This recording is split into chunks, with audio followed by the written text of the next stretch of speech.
Hi, thanks for gardening with me. I'm Melissa, and today I'm going to be going over ranunculus, how I lift mine up out of the ground, when to know that you should do that, and also how to prepare them and store them over the winter so that you can have more blooms for next year. I'm hoping that when I dig them up, I'll have a few of the corms that have doubled, maybe even tripled, so I can have 3 plants where I just had 1. So stay tuned and I'll show you what that looks like.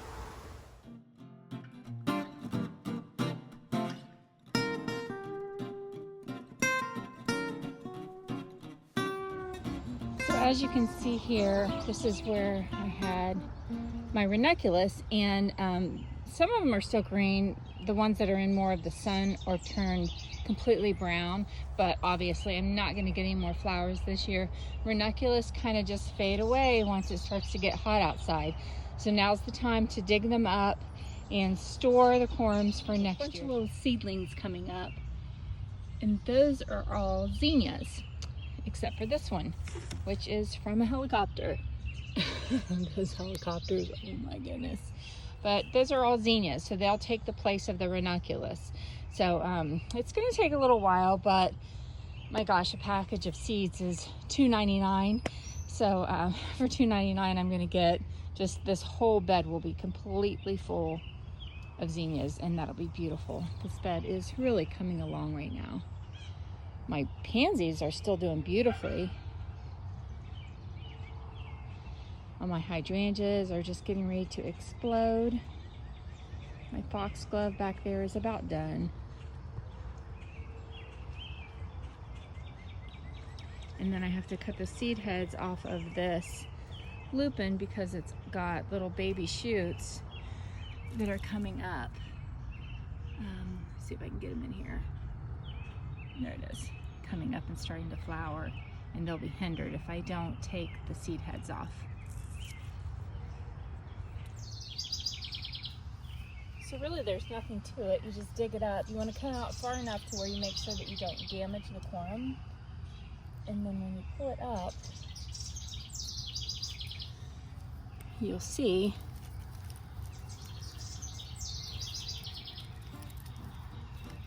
the little, I'll have to get some water so you can really see it. But this is what you want to keep, this part here. And all this top you just cut away, and I'll wash that off and show you what that looks like.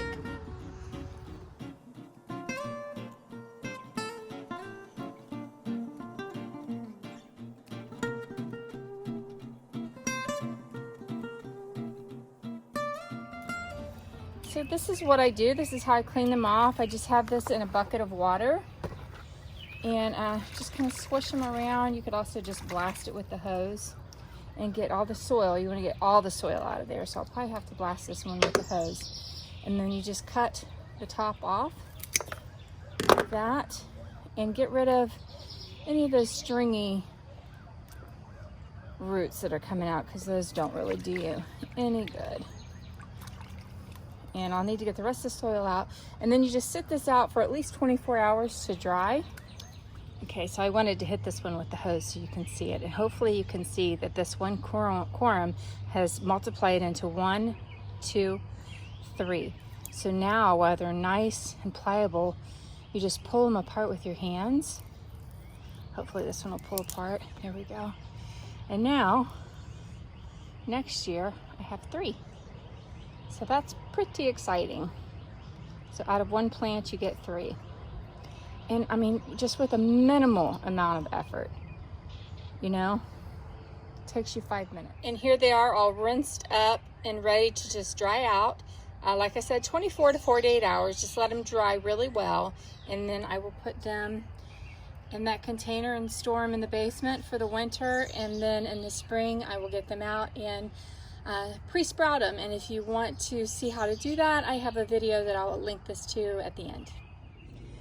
So this is what the corms look like completely dried out. You can tell they're not quite as pliable as they were when they were still plump, but they still have a little bit of give left to them. And most of the soil is cleared out, as you can see. And so honestly, at this point, what I'm gonna do is just put them in this container here, and I'll probably add a few more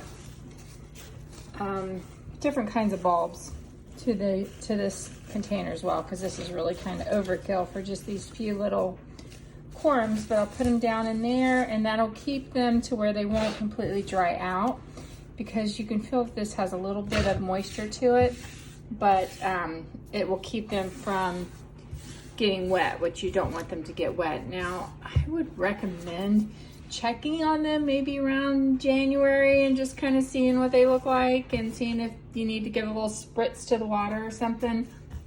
But I really think that with the weather that we have here in Ohio, that they should be fine in there. And I'll just label it, and that's all I have to do to it, and get it back out maybe in January or February, and start the process over again, and I'll have beautiful, beautiful ranunculus early spring next year.